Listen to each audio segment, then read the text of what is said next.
Now that we've finished our texturing of our robot, we need to export the textures. So here I will go to File and choose Export Textures. Now here in the dialog, I can set the settings for the export of my textures. Here you'll notice that we have our global settings with both the body and the legs texture set enabled. Here in the general parameters, I can choose an output directory as well as an output template. Now from this dropdown, you can see a host of render presets that you can choose. In my case here, I'm going to go with this PBR metallic roughness. Now for the file type, if we click this dropdown, I can choose any file type. So for example, if I wanted to export as PNG with 8 bits, I can do that. I can also change my bit depth using this dropdown. However, in this case, what I'm going to do is simply scroll up and I'm going to choose to base the file type on the output template. So with that chosen, we can now take a look at this output tab.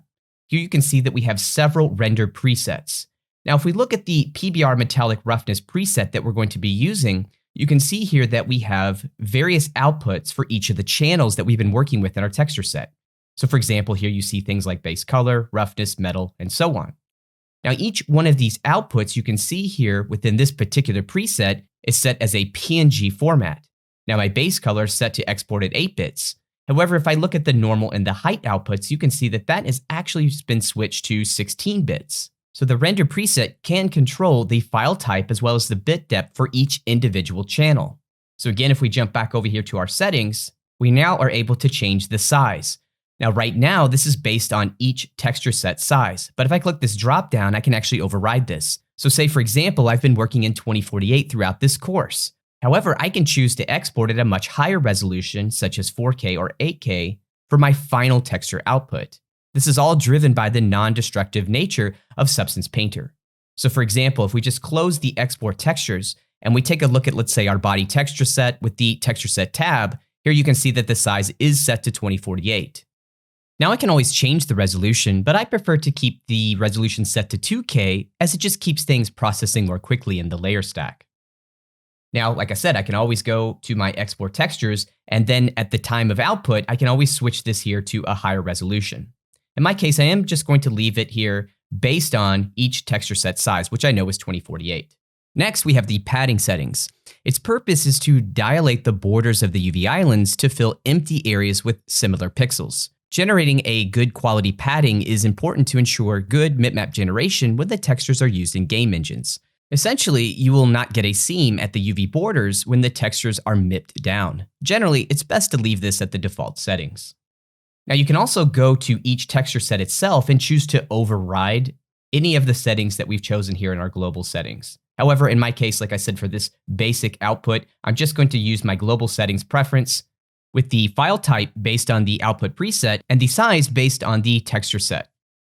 Now, if I jump back over to the output tab, we have all of these presets that ship with Substance Painter. However, you can create your own presets as well. So for example, I said here that I'm working with this PBR metallic roughness output, and I'm actually going to be exporting my textures for rendering in Blender using cycles. Now, if I take a look at this preset, I can see here that the normal output is actually going to be exported in the DirectX format, which is going to be incorrect for using this output in Blender. So what I might do here is just make a preset that's specific to the application that I'm going to be using, in my case, Blender. With the PBR metallic roughness preset selected, I'm going to hit the duplicate button. So here I have a copy of that preset.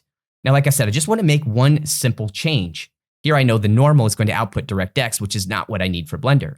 So I'm going to come over here to the converted maps, and I can see here that I do have an OpenGL version of my normal map. Well, I can just simply left click and drag and drop that here to the RGB channel for my normal output. And then I'm going to choose from RGB channels. So now I've created or modified a preset that's going to work specifically for working in Blender cycles.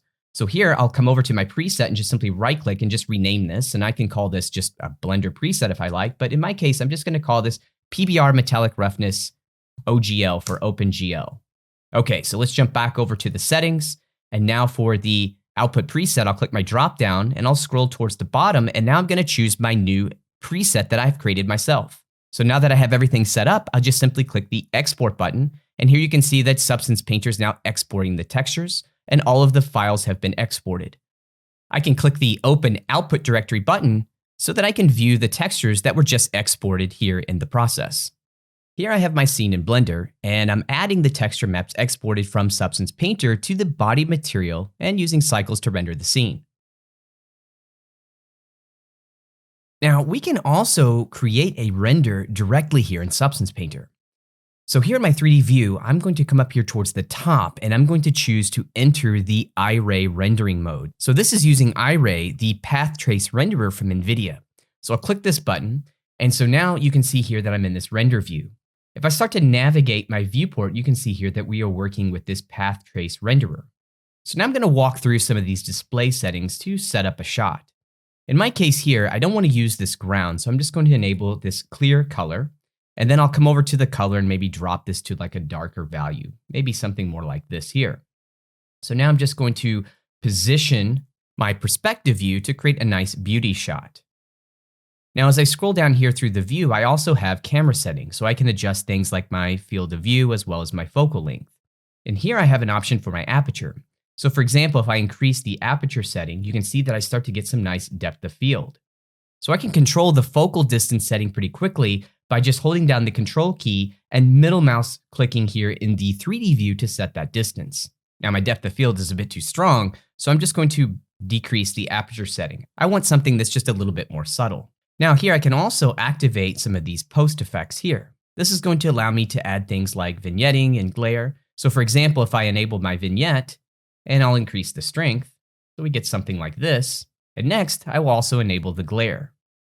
So here I'm just changing the settings just to get a slight bloom effect.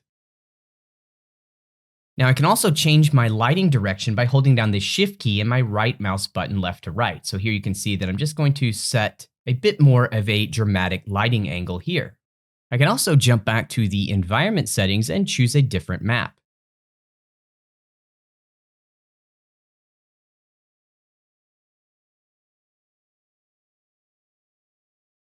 Okay, let's jump back to the camera settings, and here I can start to work with either some tone mapping or color correction.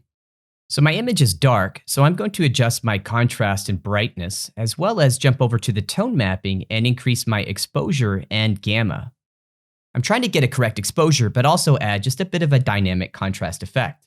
So now that we have our shot configured, we want to take a look at our viewport resolution and quality. So right now we're using the viewport size for the actual viewport resolution, but I can choose to override this and then set a value. Setting up the overall quality for your render using IRay is quite simple. All we really need to do is just set the max time. So for example, you can see here that it's set to 10 seconds. IRay will refine my renderer for up to 10 seconds. If that quality is not enough, then I can simply come in and add just a longer value.